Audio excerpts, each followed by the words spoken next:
जय जय श्री बाबालाल जी महाराज। जय जय श्री भोलाल जी। जय जय श्री भोलाल जी। नमस्कार दोस्तों। आज हमारे साथ नवरात्रि के इस प्रथम दिन हमारे साथ हैं महामंडलेश्वर महंत श्री 1008 श्री केशवदास जी महाराज। बहुत बहुत स्वागत है आपका महाराज जी हमारे इस प्लेटफॉर्म पे। जय श्री राम। बहुत बहुत आपका आशीर्वाद, मंगल कामना।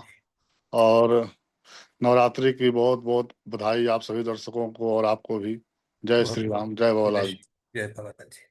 जी सबसे पहले तो हमारे दर्शक जानना चाहते हैं आपके बारे में कि केशवदास जी कौन हैं। तो थोड़ा सा अपने बारे में कुछ बताएंगे तो अच्छा लगेगा। आपका जन्म, माँ बाप, पढ़ाई लिखाई, बचपन। ऐसा है जी, हमारा जन्म जो है उत्तर प्रदेश और बिहार के बॉर्डर पर हुआ था, सन 1978 में। जी और मैं कोई 10-12 साल का था, तो फिर वैसे हाई स्कूल में पास हूँ। हाई स्कूल तक पर शिक्षा लिया। उसके बाद जो है बचपन से ही मेरा मन जो है संतों के प्रति, भगवान के प्रति बहुत झुकाव था। और हमेशा जो है भगवान में मेरी रुचि लगी रहती थी। तो इसलिए माता पिता तो हर आदमी के कहते हैं कि आप जो है, हम अपने बच्चे को अच्छा को परवरिश देंगे, अच्छा से अच्छा नौकरी दिलवाएंगे, अच्छा से अच्छा जो पद पर ले जाएंगे, उनकी बहुत कामना होती है। जी लेकिन रामायण में लिखा है कि जिसकी जैसी भव्यता तैसे मिले सहाय, आपने आवे ताय विधि ताय तहाँ ले जाए। जी ठीक है ना, कि हमारे ना भगवान, हम लोग के जन्म से पहले कर्म लिख दिया जाता है। ठीक है ना, कब हमारा जन्म होना है, तो कब कहाँ पर होना है, कब कहाँ जाना है, कब किससे मिलना है, कब किसने किसने हमारे जीवन में आना है। हर चीज जो है पहले से निर्धारित है। तो जब वो समय जहाँ जैसे आता है, तो अपने आप जो है वैसे इंसान की जो है फिर सब कुछ व्यवस्था बनती चली जाती है। वैसे वैसे लोग मिलते चले जाते हैं, वैसे वैसे संगत मिलती चली जाती है। तो हमने जो है जब 12-13 साल का जब हो गए और पढ़ाई भी 10वीं तक कर लिया, फिर जो है मेरे मन में जो है संत बनने की बहुत इच्छा थी। तो मैंने जो है अयोध्या आते जाते थे, तो महाराज पूज्य गुरुदेव जी महाराज का मुलाकात हमारी अयोध्या जी में हुई। तो महाराज जी ने जो है, उनसे प्रेरणा हमको बहुत मिला। वो बहुत बहुत बार बार सत्संग सुनते थे उनका, कोई उनके आज्ञा का पालन करते रहते थे, जो भी कहते थे उसको मानते थे। और उनको भी हमारे ऊपर बहुत विश्वास हो रहा था। धीरे धीरे विश्वास, देखिए कहीं भी आदमी किसी के पास रहना है, किसी के पास जो है विश्वास को बनाना है, तो हमने जो है पहले उसके पास रह कर जो है, जैसे जैसे हम आदमी रहता है और एक दूसरे से जब विश्वास जम जाता है, बन जाता है, तो अंदर तक आदमी की जब तक जो विश्वास न जमे तब तक जो है बात बनती नहीं है। ठीक है ना। जी तो पूज्य गुरुदेव जी महाराज हमें जो है कई बार परखे, कई बार देखे, तो उनके मन में जो है लगा कि हमारे योग्य बच्चा है, ये शिष्य है और हमारे शिष्य बनने का अधिकारी है। तो उन्होंने जो है मुझे बहुत प्रेरणा दिए, बहुत सत्संग के माध्यम से, भगवान की लीलाओं के माध्यम से।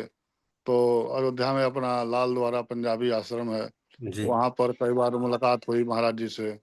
तो महाराज जी ने हमें बहुत प्रेरणा दी, बहुत जो है हमें शिक्षा दिए कि बेटा ऐसे रहना चाहिए, भगवान के प्रति हमारा समर्पण होना चाहिए। क्योंकि रामायण में लिखा है कि जो है भगवान जो है, भगवान के लिए मानव जीवन मिला है। और बड़े भाग मानुष तन पावा, सुर दुर्लभ सदग्रंथ ही गावा, साधन धाम मोक्ष कर द्वारा, पाई न जे परलोक समारा। मतलब हम्म कहने का भाव ये है कि 84 लाख जोनियां है, और जितनी जोनियां में जीव आता है अपने कर्मों को भोग कर चला जाता है।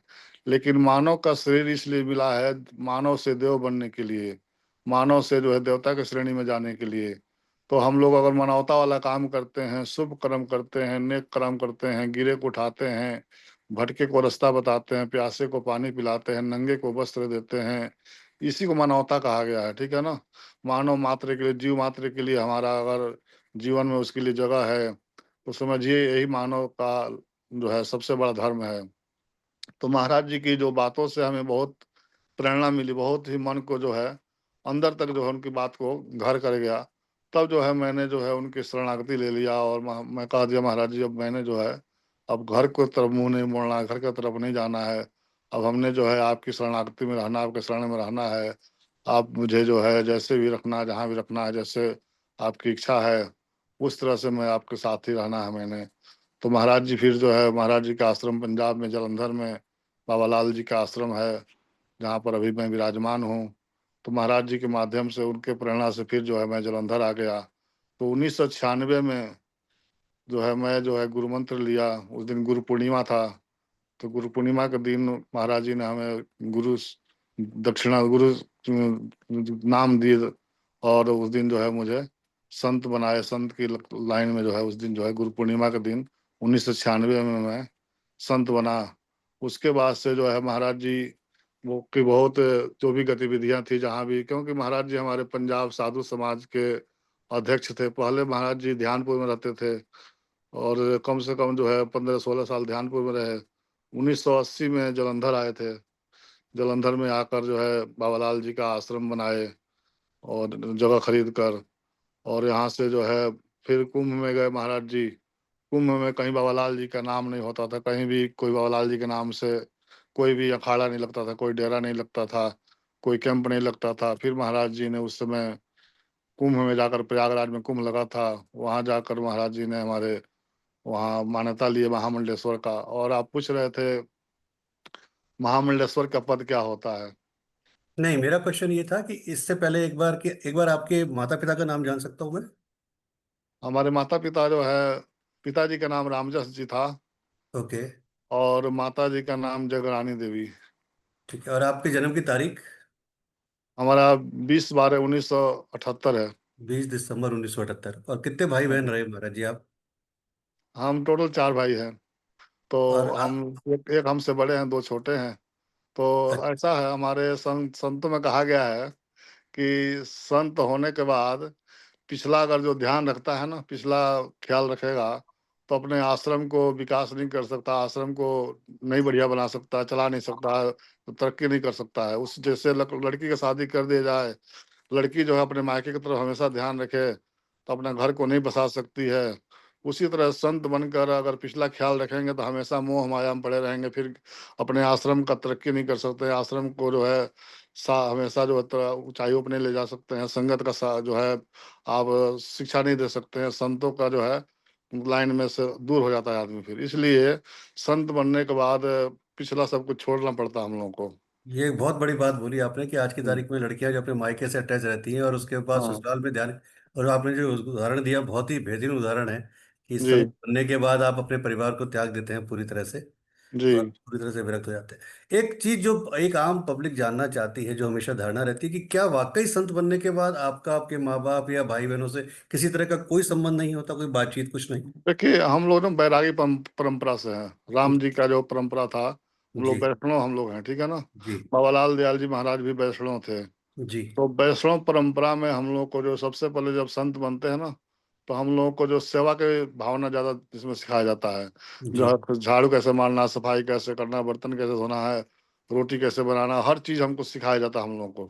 जी। और समाज में कैसे समाज का रक्षा करना है, समाज को कैसे आगे लेकर जाना है, समाज को कैसे दिशा देना है, हर चीज जो है हम लोग को बताया जाता है। गुरु के द्वारा जो है सारा कुछ जो है बताया जाता है कि ऐसे रहना है, ऐसे समाज में चलना है, इस तरह से व्यवहार करना है। हर एक स्त्री आर्य सब माँ के समान हमारी हैं, ठीक है ना। माँ के रूप में देखना सबको। तो इसलिए समाज जो है, संसार सारा हमारा अपना है। जैसा कहते हैं ना कि राम जी, तुलसीदास जी कहते हैं कि सिया राम मैं सब जग जानी, करहूँ प्रणाम जोर जुग पानी। संसार जी। में जितनी स्त्रियां हैं सब सीता के समान है, और जितने पुरुष हैं सब राम के समान है। सीता और राम के रूप में सारे संसार को हमने देखना है। तो हम लोग की यही वृत्ति जो है, संतों की वृत्ति है, हम लोग को वैष्णवों की वृत्ति यही है कि सीता और राम के रूप में पूरा संसार को हम लोग देखते हैं। यही हम लोग का जो है ध्यान है, यही जो है गुरु का फरमान है। अभी आपने जिन गुरुदेव की बात की कि जिनका सानिध्य आपको मिला, आशीर्वाद मिला, जो अयोध्या में है ना, जो आपने जी। बताया पंजाब, तो हाँ। हम बात कर रहे हैं क्या गंगा शरण जी महाराज की? जी जी, गंगादास जी परम हाँ। पूज्य गुरुदेव श्री श्री 1008 महामंडलेश्वर श्री महंत गंगादास जी महाराज मेरे गुरु जी हैं। तो वो आपके गुरु जी हैं और उन्होंने आपको गुरु दक्षिणा जी दी। जी। तो सबसे पहले वो धानपुर में रहे 15 साल, जैसा आपने बताया। हाँ, पहले महाराज जी नो वो 1939 का जन्म था उनका। जी। और सबसे पहले संत बन, वो 7 साल के थे तो संत बन गए थे। जी। और संत बनकर अयोध्या जी में बहुत दिन रहे। अयोध्या जी में रहे, वहां पर जो है रामायण उनको पूरा याद था, गीता भी याद थी। और कंठस्थ याद था वो? हाँ हाँ, पूरा कंठस्थ था उनको। ठीक है। तो उन्होंने जो है फिर ध्यानपुर में रहते, वहाँ रहते रहे अयोध्या जी में। वहां से फिर 1964 में ना हरिद्वार में कुंभ था। ओके। तो वहां पर कुंभ में आए, कुंभ के बाद चले गए पैदल यात्रा की, बद्रीनाथ, केदारनाथ, गंगोत्री, यमुनोत्री। सारी पैदल तो यात्रा करी? हाँ, तुंगनाथ, सब पैदल खड़ाऊ पहन के पैदल यात्रा किए। ओहो। वो कपड़े भी नहीं पहनते थे, बिल्कुल लंगोट पहनते थे, बिल्कुल नंगे भभूत लगाते थे, त्यागी ओहो। बिल्कुल थे महाराज जी। ठीक है ना। और ये बात हम कब कर रहे हैं, 1964 की? 1964 की, हाँ जी। ठीक है। तो उसके बाद जो है महाराज जी ध्यानपुर जब यात्रा समाप्त हुआ तो महाराज जी, पहले संतों की जमात चलती थी। हाँ। जमात जैसे 10 संत, 15 संत, 20 संत इकट्ठे चलते थे पहले। अब तो बहुत परंपरा धीरे धीरे खत्म होती जा रही है, क्योंकि समाज बहुत ज्यादा एडवांस होता जा रहा है, तो धीरे धीरे जो है पुराने संत जो जाते जा रहे हैं, नया संत बहुत कम बन रहे हैं। उस जी। समय संतों की जमात चलती थी, तो महाराज जी का भी संतों का जमात था, उसमें संत के साथ महाराज जी भी यात्रा कर रहे थे। तो कुंभ के बाद यात्रा में चले गए बद्रीनाथ, केदारनाथ, गंगोत्री, यमुनोत्री, तुंगनाथ। फिर जब यात्रा समाप्त हुआ तो उन लोगों का जो है मुंह जो है पंजाब की तरफ हो गया। तो पंजाब में आए तो सबसे पहले अपने ध्यानपुर और पिंडोरी, वहां पर पंजाब में मुख्य स्थान जो है अपने वैष्णवों का सबसे बड़ा डेरा है। जी। ध्यानपुर और पिंडोरी इस समय जागृत में जो है जी। वैष्णव गद्दी है ये। तो ध्यानपुर गए महाराज जी, वहां पर 13वीं गद्दी पर महंत द्वारकादास जी महाराज विराजमान थे वहां पर। तो महाराज जी जो है 2-4 दिन वहां रहने के बाद उन लोगों का जाने का विचार बना कि हम लोग जाना है, द्वारका जी जाना था। तो महाराज जी जब जाने लगे तो द्वारकादास जी महाराज ने कहा कि कहाँ जा रहे हो, हमारे पास रहो। तो महाराज जी कहे नहीं महाराज जी, हमने जाना है द्वारका जी दर्शन करने। तो द्वारकादास जी महाराज ने कहा कि हमारा भी नाम द्वारका दास है, तो हम भी हमारा ही दर्शन कर लो, आप कहाँ जाओगे। तो बहुत महाराज जी को द्वारकादास जी महाराज जी प्यार करते थे बहुत ज्यादा, और महाराज जी के गुरु के रूप में महाराज जी उनको मानते थे। तो उन्होंने जो है ना अपना सादिक शिष्य बनाया था महाराज जी को, और कई बार जो है वहाँ बोले कि महाराज आप हमारे पास रहो। फिर महाराज जी जो है उनकी बात को टाल नहीं सके, क्योंकि इतने महापुरुष थे, उनकी बात को टाल नहीं सके। फिर महाराज जी वहीं पर जो है ध्यानपुर में रह गए, तो कम से कम 14-15 साल वो ध्यानपुर में रहे, वहाँ के सरपंच भी रहे ध्यानपुर के। अच्छा। वहाँ लोगों ने बदोबदी जो है, क्योंकि जो भी वहाँ सरपंच बनता है, जो अपना लाल द्वारा गद्दी है ना ध्यानपुर में, हम्म। तो गद्दी के अंतर्गत ही जो होगा वही सरपंच वहाँ का बनता है। अच्छा। तो सर्वसम्मति से सभी संगत ने वहां पर लोगों ने जो है मिलकर महाराज जी को बोले कि और कोई बनेगा तो चुनाव होगा, लेकिन गंगादास जी महाराज जी बनेंगे तो चुनाव नहीं होगा, सर्वसम्मति से इनको चुना जाएगा। तो फिर महाराज जी जो है सर्वसम्मति से वहां पर 5 साल तक सरपंच भी रहे। उसके बाद जब 1980 में जब महाराज जी समा गए, तो वहां पर जो है छोड़कर महाराज जी जालंधर में आकर यहाँ पर जमीन खरीद कर डेरा बना लिए, क्योंकि बोले महाराज जी हमने स्वतंत्र रहना, हमने जो है ध्यानपुर में नहीं रहना है। तो वहाँ पर नारायण दास जी महाराज जी को बैठाया गया, उसके बाद महाराज जी जालंधर आ गए थे। तो यहाँ पर अपना गौशाला भी बनाए, आश्रम बनाए, बाबालाल जी का वो बहुत बढ़िया मंदिर बनाए। कभी आप आए देखे दर्शन करें, बहुत अब बढ़िया बना है इसका बाबालाल कोई जी। विशेष कारण कि ध्यानपुर से जालंधर की तरफ एकदम उनका रुझान हुआ? कोई कारण, जालंधर से कोई लगाव, कोई ऐसा, केवल जालंधर ही क्यों? मेरा क्वेश्चन ये, जालंधर ही क्यों? क्यों मुंबई नहीं, दिल्ली नहीं, लुधियाना नहीं, बठिंडा नहीं, जालंधर ही क्यों? आपको बताया ना कि भगवान की जैसी इच्छा होती है ना। देखो जहाँ पर जिसका अन्न दाना, अन्न पानी होता है, दाना होता है, कोई नहीं जाता आदमी, कोई ना कोई बहाना बनता है। महाराज जी जब वहाँ पर ना ध्यानपुर में जब थे, तो द्वारकादास जी महाराज जी कहे कि कोई जगह ले लो वहाँ पर ध्यानपुर में, जालंधर में। महाराज जी का क्या करना है, रहने दो महाराज जी, ठीक है। तो उन्होंने जो है पता ना, फिर मेरे को उतना पता नहीं, फिर भी महाराज जी जो बोलते थे मैं थोड़ा बहुत सुना था। तो एक महात्मा वहां से जब थे ना, तो 4-5 मरला जगह लेकर एक महात्मा यहाँ रखे थे, और एक गाय गौ माता रखे थे। तो महाराज जी जो है जब वहाँ वहाँ से उसको खर्चा पानी देते थे, गौ माता रख के उसका भी खर्चा पानी देते थे। महात्मा जी यहाँ रहते थे, तो महाराज जी उन महात्मा को रखे थे यहाँ पर। और फिर वो उनका रुझान थोड़ा था जलंधर से, क्योंकि महात्मा यहाँ पर रहते थे, उनके गुरु भाई के तौर पे रहते थे, वो भी गुरु भाई ही थे मतलब। तो जब महाराज जी जब समा गए तो बोले कि अब महाराज जी से स्नेह था, प्यार था, अब वो नहीं रहे यहाँ पर, तो मैं जो है जालंधर यहाँ है। जलंधर चलता हूँ। फिर यहाँ पर आए तो यहाँ संगत का बहुत प्यार मिला महाराज जी को। फिर यहीं पर बैठ गए, यहीं पर जो है अपना धुनी रमा लिए और यहीं पर रहने लगे। कम से कम यहाँ पर जो है 40 साल तक जो है, 45 साल यहाँ तक यहाँ रहे महाराज जी। और और अभी 2 जनवरी 2024 को उनका प्राण गमन किए, ब्रह्म ब्रह्मलोक को जो है सुधार गए। तो जालंधर ब्रह्मलोक आश्रम की स्थापना कौन से साल में की उन्होंने? 1980 में किए। 1980 में की है। जी। और उसके बाद उसका विस्तार होता गया आश्रम का। हाँ, विस्तार हो गया। महाराज जी ने अपने जीवन में इतना महाराज जी की प्रसिद्धि थी कि वो जहाँ भी कोई भी काम शुरू करते थे, कोई भी मन में धारणा करते थे हमने ये बनाना है, ये काम करना है, तो हमने खुद उनके साथ कम से कम जो है 29 साल रहा मैंने। तो मैंने महाराज जी के जीवन में यही देखा कि जो भी इतना उनकी मतलब तपस्या का प्रभाव था, इतना उनका साधना का प्रभाव था कि मैंने देखकर खुद हैरान होता था कि जो मन में एक बार कामना कर लेते थे कि हमने ये काम करना है, ये बिल्डिंग बनाना है, यहाँ पर ये स्थापना करना है, तो कहीं भी जाते नहीं थे। एक बार मन में धारणा करके एक बार काम शुरू कर देते थे। और हम खुद उसके प्रमाण हैं कि वो जो है पता नहीं कैसे जो है बिना किसी से बताए, बिना कुछ कहे, कि बिना किसी से सहयोग लिए, और अपने पास कुछ भी नहीं, जब ध्यानपुर से महाराज जब आए ना, तो 1980 में, तो उनके पास जो भी वहां पर था सब कुछ छोड़ कर आ गए थे। 1 रुपया भी नहीं लाए। जब अड्डे में आए बस पकड़ने के लिए, तो एक सरदार जी थे, मक्खन सिंह महाराज बताते थे, उसने 100 रुपया मत्था टेका था।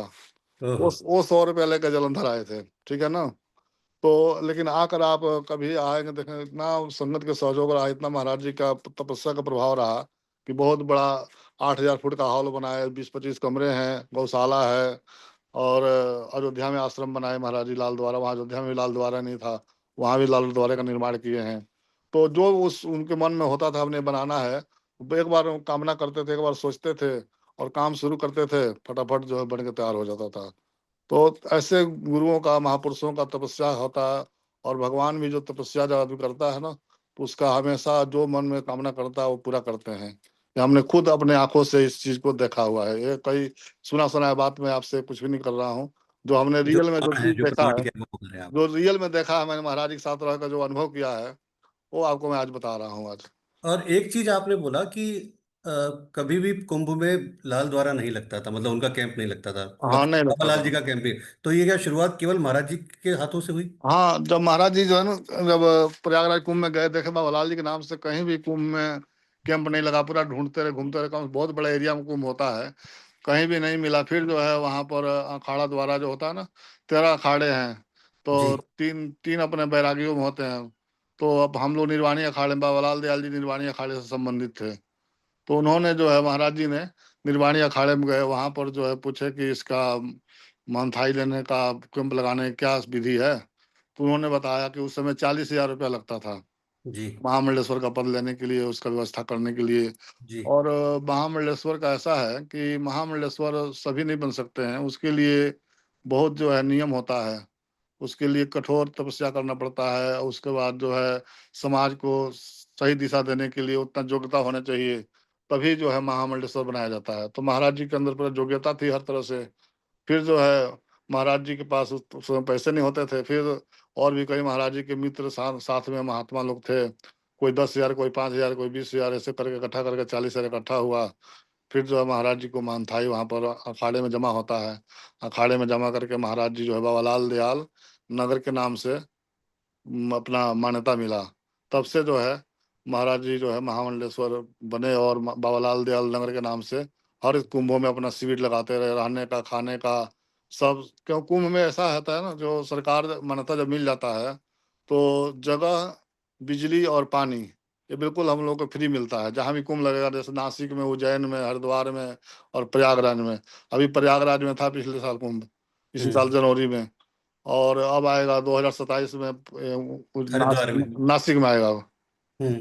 अब नासिक में लगाएंगे वहां पर। तो फिर हम लोग हर कुंभ में लगता है, बाबा लाल दयाल लंगर के नाम से कुंभ कैंप लगता है, शिविर लगता है अपना। तो फिर कुंभ वाले बोलने लगे, महाराज जी आपका इतना विशाल कुंभ लगता है, शिविर लगाते हैं, इतना संत सेवा करते हैं, समाज सेवा करते हैं, देश सेवा कर रहे हैं, तो ध्यानपुर आपका मेन गद्दी है, बड़ा गद्दी है, तो महाराज जी का भी यहाँ लगना चाहिए। फिर हम महाराज जी हमारे जो है राम सुंदर दास जी महाराज जी, जो अब इस समय 15वें गद्दी पे विराजमान हैं, उनको महाराज जी का प्रयास किए कि महाराज जी आप भी कुंभ लगाओ, आप भी कुंभ में चलो प्रयास, क्योंकि कुंभ में जरूर जाना चाहिए संतों को। तो महाराज जी को आग्रह करने से पूज्य महाराज जी जो ध्यानपुर के विराजमान महाराज जी हैं इस समय, राम सुंदर दास जी महाराज जी, वो जो है तैयार हो गए। तो दो 2010 में जब हरिद्वार में कुंभ था, तो उस समय महाराज जी अपना शिविर लगा था बाबा लाल दयाल नगर, तो महाराज जी आए और वहां पर अखाड़े को बुलाकर महाराज जी को मान्यता दिया गया और द्वाराचार्य महाराज जी को बनाया गया। तब से जो है लाल तुरंगी द्वाराचार्य के नाम से महाराज जी भी शिविर लगा। अब जो ध्यानपुर के और एक जलंधर का, दो कुंभ जो है अपने शिविर लगते हैं ध्यानपुर से, मतलब बाबा लाल जी के नाम से। तो क्या ये माना जाए जालंधर जो लाल द्वारा है वो ध्यानपुर से संबंधित नहीं है, ऐसा माना जाए? नहीं नहीं, ऐसा है, बाबा लाल जी जो है सभी के हैं, हम सबके हैं और बाबा लाल जी सबके हैं, ठीक है ना। तो कोई भी बटा हुआ नहीं, सब संत एक ही हैं, कोई अलग नहीं है। कोई भी हम इसको अलग नहीं कर सकते हैं, सब एक हैं। तो आप अभी भी जाते हैं ध्यानपुर? हाँ, जाते रहते हैं, तो हमारा मेन गद्दी है, हमारा द्वारा गद्दी है। हम तो जरूर जाएंगे, हमारे घर है, गुरु घर है वो तो, उसको हम कैसे हालांकि छोड़ सकते हैं। आजकल एक चीज देखने में आती है कि जैसे भी आपने बोला कि उस समय पे 40,000 रुपये लगे, तो 40,000 रुपये ये क्या मतलब, एक इसको फीस माने या क्या माने, इसको क्या माना जाएगा इसको? इसको आप फीस ही मान सकते हैं, क्योंकि ये जो है ना अखाड़ा हमारा है ना, तो अखाड़े में इसको जमा कराया जाता है। जैसे ओके। फीस समझ, एक सौ आप जो आपने बोला बिल्कुल सही बोला, फीस ही हमारे लिए तो माना ये जाएगा निर्वाणी इसको। अखाड़े की फीस हो गई भाई, ऐसा माना जाए? हाँ, तो खाली एक अलग निर्वाणी अखाड़ा नहीं, इसमें निर्वाणी है, निगंबर है और निर्मोही है, तीन अखाड़े हमारे हैं। ठीक वैसे है। टोटल टोटल 13 अखाड़े हैं। ठीक है। तो तीन अखाड़े बैरागी में हैं हम्म। और 7 अखाड़े सन्यासी में हैं। अपने समाज में ना, दो हिंदू समाज में दो मत है। एक शैव मत होता है और एक वैष्णव मत। ठीक जो है जी। शैव मत जो होता है, जो सन्यासी लोग होते हैं, गेरुए कपड़े पहनते हैं, ऐसे तिलक लगाते हैं, हम लोग ऐसे लगाए हैं ना, उर्ध पुंड, ऐसे हम्म। त्रिपुंड इसको बोलते हैं। त्रिपुण लगाते हैं, हाँ। तो वो शिव जी को मानते हैं, शिव जी को उपासना करते हैं, तो सन्यासी कहे जाते हैं। हम लोग बैरागी कहे जाते हैं, हम लोग जो है राम जी को उपासना करते हैं। तो हम लोगों में तीन अखाड़े हैं, निर्वाणी, निर्मोही और दिगंबर। और सन्यासी में 7 अखाड़े हैं और दो निर्मले हैं, एक निर्मले हैं, दो उदासीन हैं और एक और तीन, टोटल 7 अखाड़े हैं मतलब। आज की तारीख में बात करें तो महामंडलेश्वर बनने के टोटल लिए क्या योग्यता होनी चाहिए? महामंडलेश्वर बनने के लिए ऐसा है जी, महामंडलेश्वर बनने के लिए आपको योग्यता तो पूरा होनी चाहिए। हर चीज है, समाज को संभालने का, समाज को जो है दिशा देने का, और समाज में जहाँ भी कोई कुरीति हो रही उसको सही दिशा देने के लिए हमें उतना क्षमता होना चाहिए। और समाज में कोई 1,000, 2,000, 5,000 संगत हो, उसको भोजन करा सके, उसको व्यवस्था कर सके, ऐसा जो है क्षमता होना चाहिए, उसी को महामंडलेश्वर पद मिलता है और मिलना चाहिए। प्रयागराज कुंभ काफी फेमस रहा महाराज जी, और जो सबसे ज्यादा फेमस हुआ महामंडलेश्वर को लेके कि वो आ, ममता कुलकर्णी जिनको महामंडलेश्वर बनाया गया, जो फिल्मों से आई हाँ। थी, और काफी कुछ जिस तरह की वो फिल्में उन्होंने की वो लोगों को, तो वहां लोगों की एक आस्था को काफी चोट पहुंची कि क्या इस तरह के लोग बाग केवल एक पैसे के दम पे महामंडलेश्वर बन रहे हैं, वहां पे योग्यता? देखिए, ये आपकी बात मैं बिल्कुल, मतलब आप बिल्कुल जो कह रहे हैं ना, पैसे के बल पर ऐसा नहीं होना चाहिए। जो आजकल जो फिल्मी सितारे आ रहे हैं, चाहे और कोई ऐसा आ रहा है जो धर्म कर्म से कुछ लेना देना नहीं है और आकर पैसे के बल पर बन जाते हैं, ये जो बनाते हैं वो भी गलत है और जो बन रहे हैं वो भी गलत है। ये हम इसको बिल्कुल बाइकाट करते हैं, इसको आप इससे सहमत हम नहीं है। क्योंकि जो जिस लाइन को जानता नहीं है और पैसे को देकर बन जाए, तो बनाने वाले भी गलत हैं और बनने वाले भी गलत, दोनों गलत हैं। यहाँ पर बिल्कुल मैं उनको काट करता हूँ मैं। पर क्या वो अखाड़े उनको मान्यता देते हैं, मतलब आज भी ये सब? कुछ जो है ना, देखिए समाज में सभी जैसे अपना, जैसे 5 अंगुल है ना हाथ में, पांचों बराबर नहीं है। तो आप जो है सबको एक जैसा नहीं देख सकते हैं, सभी को एक नजर से हम नहीं देख सकते हैं। कुछ जो है हर समाज में कुछ लोग करप्ट हैं, होते हैं। तो अब उसको हम ज्यादा उस पर नहीं जाएंगे, उस बातों पर। क्योंकि मैंने अभी मेरी अभी अहमदाबाद में मैं गया था एक ज्योतिष सम्मेलन में, वहाँ एक दो महामंडलेश्वर से मुलाकात हुई, हम्म। और एक तो इंदौर के थे। वो ऐसे थे कि उनकी भाषा में ही केवल गाली गलौज के अलावा कुछ था ही नहीं। मुझे लगा ये महामंडलेश्वर किस तरह से बन सकते हैं, मतलब क्या योग्यता, केवल एक पैमाना केवल, और वहां पे जो बातचीत चल रही थी उसका ये था कि भाई आप 7-8 लाख रुपए लाइए लाइए, मैं आपको महामंडलेश्वर बनाता हूँ, मतलब क्या है ये, केवल एक पैसा? बस कुछ लोगों का धारणा हो गया पैसे का। लेकिन अब ऐसा है, हम हमारा जो अखाड़ा है, हम अपने अखाड़े को जहाँ का ये हम कुछ भी उसके बारे में बता सकता हूँ, लेकिन दूसरे अखाड़ों को मैं टिप्पणी नहीं कर सकता हूँ, क्योंकि उनका अपना मत है। हमारा अखाड़ा ऐसा नहीं करता है, बिल्कुल हमारा अखाड़ा जो सिद्धांत है, जो हमारा जो ध्येय ध्येय है, सिद्धांत है, उसको लेकर चलता है और उस पर हमेशा हम लोग हमारा अखाड़ा कहीं भी ऐसा काम नहीं करता है जो गलत पद्धति हो। एक नाम बहुत ज्यादा अभी चल रहा है हर सोशल मीडिया पे या हर प्लेटफॉर्म पे, और अभी देखा गया बाबा बागेश्वर धाम, हाँ, हाँ। धीरेन्द्र शास्त्री जी, आप कुछ बोलना चाहेंगे कि क्या मतलब वो जो पर्ची निकालते हैं, जिस तरीके से बताते हैं, क्या वास्तविक वो सच्चाई है, या क्या आप उसके बारे में कुछ बोलना चाहें या कुछ बताना चाहें? देखिए, धीरेन्द्र शास्त्री जी बहुत अच्छे हैं, बहुत अच्छा कर रहे हैं, हिंदू समाज के लिए एक मिसाल कायम कर रहे हैं हर तरह से। और देखिए, जब तक जो भी आगे कोई बढ़ के काम करता है ना, उसको समाज में लोग टिप्पणी करने वाले, उल्टा बोलने वाले, गलत बोलने वाले, जिसको तुड़ना नहीं, जो चलना नहीं आएगा, वो भी गलत बोल जाता है कई बार, ठीक है ना? तो हमने उधर नहीं जाना, हमने अपने मार्ग को देखना है। तो वो हिंदू धर्म के लिए बहुत अच्छा काम कर रहे हैं, हिंदू को जोड़ रहे हैं, समाज को जोड़ रहे हैं। तो ऐसे आगे चलता है जो ना, उसको लोग बोलने वाले कुछ भी बोल देते हैं, तो हम किसी का, जैसे भगवान हमारे राम भगवान थे, ठीक है ना? और मर्यादा पुरुषोत्तम थे, इस संसार में 88,000 वर्ष तपस्या करने के लिए करके मनु जी ने उनको बुलाया था, यहाँ पर धरती पर लाए थे, तो कि समाज को दिशा देने के लिए, समाज को शिक्षा देने के लिए। तो मानव के रूप में आए थे, कि साधारण मनुष्य बनकर आए थे, ठीक है ना? लेकिन समाज उनको भी नहीं छोड़ा, उनको भी समाज गाली दिया, ठीक है ना? तो इसलिए हम उधर को नहीं जाए, हम जो हमारा मार्ग है, जो हमारा सिद्धांत है, उस सिद्धांत पर वो जो है वो लेके जा रहे हैं समाज को दिशा दे रहे हैं, समाज को जोड़ रहे हैं। तो बहुत अच्छा काम कर रहे हैं, बहुत अच्छा उनका मतलब सिद्धांत को, सब अपना भगवान का जो सिद्धांत था, भगवान का जो हमारा हिंदू धर्म का जो मार्ग है, उस पर सबको चला रहे हैं और लेके चल रहे हैं। तो उनका मैं बहुत धन्यवाद देता हूँ, बहुत अच्छा काम कर रहे हैं समाज के लिए। अभी हाल ही में एक बहुत अच्छा वायरल हुआ कि स्वामी प्रेमानंद जी महाराज, हुँ, आप हुँ। जानते हैं चित्र, और राम भद्राचार्य जी के बीच में कुछ एक जी, काफी हुआ, जी। उसके बारे में आप कुछ बोलना चाहेंगे कि जो वो बोला गया कि ऐसा है, रामभद्राचार्य जी महाराज जी बहुत बड़े ज्ञाता हैं, वो अपने सब विद्वान, बहुत बड़े विद्वान हैं, सभी शास्त्रों के ज्ञाता हैं, ठीक है ना? इस समय मतलब जो भी सार, तो यहाँ तक कहते हैं कि हनुमान चालीसा से लेकर ऋग्वेद तक कोई कहीं से हमसे पूछ ले, तो मैं चैलेंज देकर कहता हूँ उनको, मैं जवाब दे सकता हूँ, ठीक है ना? तो वो विद्वान है, विद्वान अपना उनका मतलब विचार अलग है। और प्रेमानंद जी जो है, वो भी अपने जगह बहुत अच्छे विद्वान हैं, अच्छे महापुरुष हैं, वो भक्ति के मार्ग पर चल रहे हैं, ठीक है ना? तो देखो, हर आदमी का ना भक्ति और ज्ञान अलग अलग चीज है। भक्ति जो है हमेशा जो झुकाती है, ज्ञान हमेशा जो है ऊंचा अहंकार शिखर पैदा रखता कर, है, भया अहंकार पैदा करता है। अहंकार पैदा करता है। तो इसलिए वो दोनों अपने अपने जगह पर सही हैं, हम दोनों को कुछ भी कटाक्ष नहीं करूंगा, दोनों सही हैं।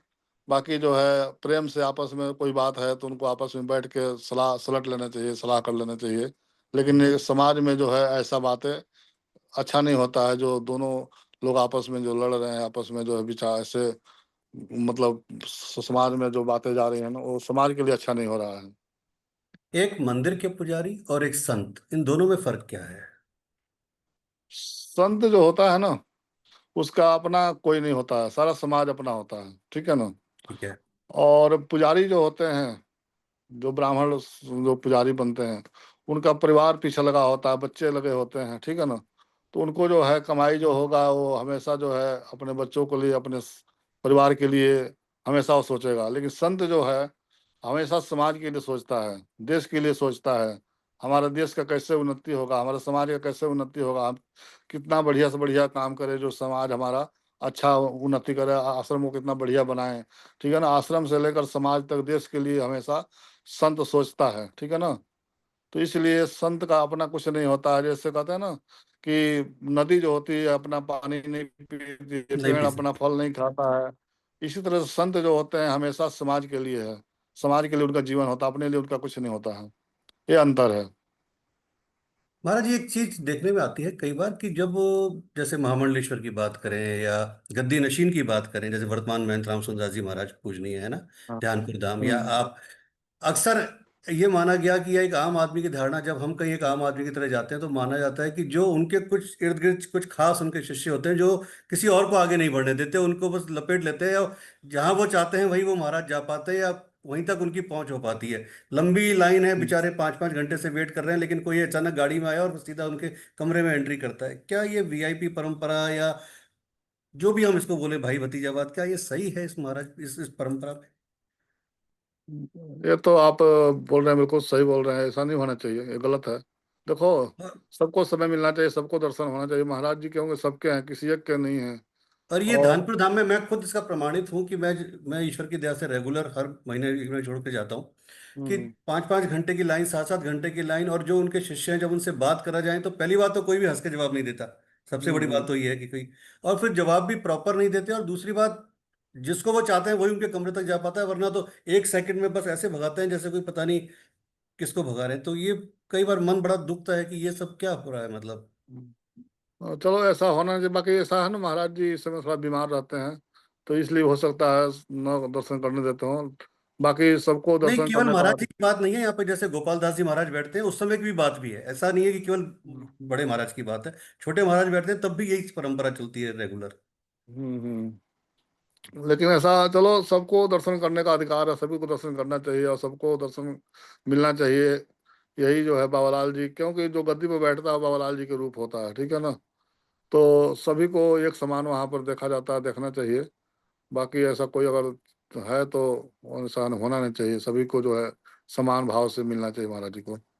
एक दौर चल पड़ा है महाराज कथा वाचन का। हम्म। पहले कथा वाचन कुछ ज्ञानी लोग किया करते थे, आज की तारीख में, लेकिन एक कथा वाचन में पहले ये माना था कि किसी भी गांव में आप ज्ञानी हैं, आपको बुलाया, आमंत्रित किया, आप आए और जो भी वहां पे चढ़ावा चढ़ा वो आपको दिया गया। लेकिन हम्म। अब तो कथा वाचन एक प्रोफेशन हो गया, 10 लाख, 20 लाख, 25 लाख, 50 लाख।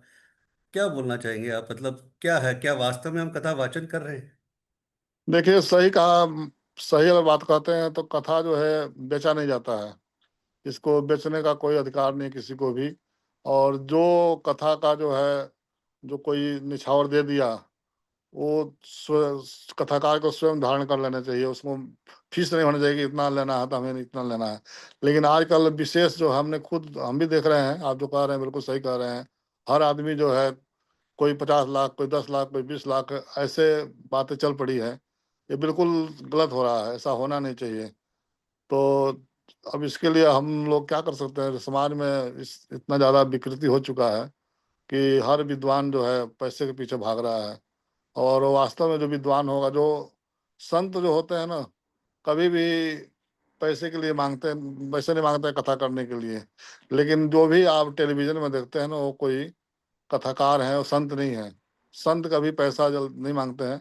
वो इतना कह देंगे, हाँ अपना व्यवस्था कर देना, इतने संगत आएगी उसकी व्यवस्था कर दो, उतना खाने पीने का व्यवस्था कर दो, हमारे कथा कर देंगे। क्योंकि हमने भी अभी कथा करवाया ना, महाराज जी का, पूज्य गुरुदेव महाराज जी का मूर्ति स्थापना था 30 मई से 5 जून तक।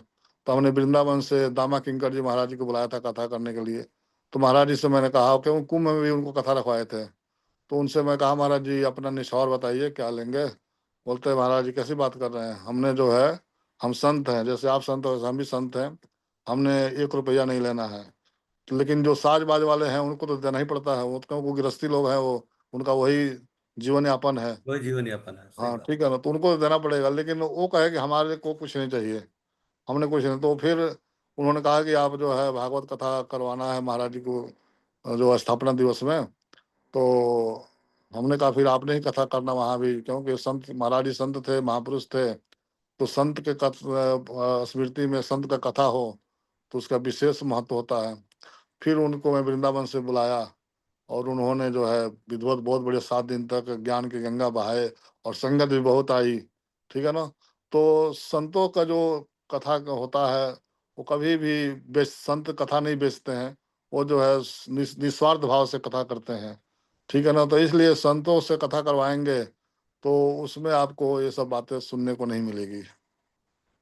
अभी एक चीज हुआ, आपने भी देखा होगा कि लास्ट ईयर की जो अनंत जो शादी हुई अंबानीज के यहाँ पे, उस हम्म। अंबानीज की शादी में सारे शंकराचार्य पहुंचे, सारे मठाधीश पहुंचे। जी। बागेश्वर, है ना, बागेश्वर धाम जी को भी जर्मनी से या जहाँ भी वो थे बाहर बुलाया गया, स्पेशल जेट भेज के। जी। मेरा क्वेश्चन ये है कि क्या एक अगर आम व्यक्ति की शादी होती तो क्या एक सिंपल एक मंदिर का पुजारी भी नहीं जाता और वहां सारे मठाधीश आ गए? क्या ये सही है? देखो, जिसका जैसा व्यवस्था होता है ना, जिसका जितना दायरा होता है, अपने दायरे के हिसाब से हर आदमी उसी अपने बराबरी लेवल में लोग बुलाते हैं।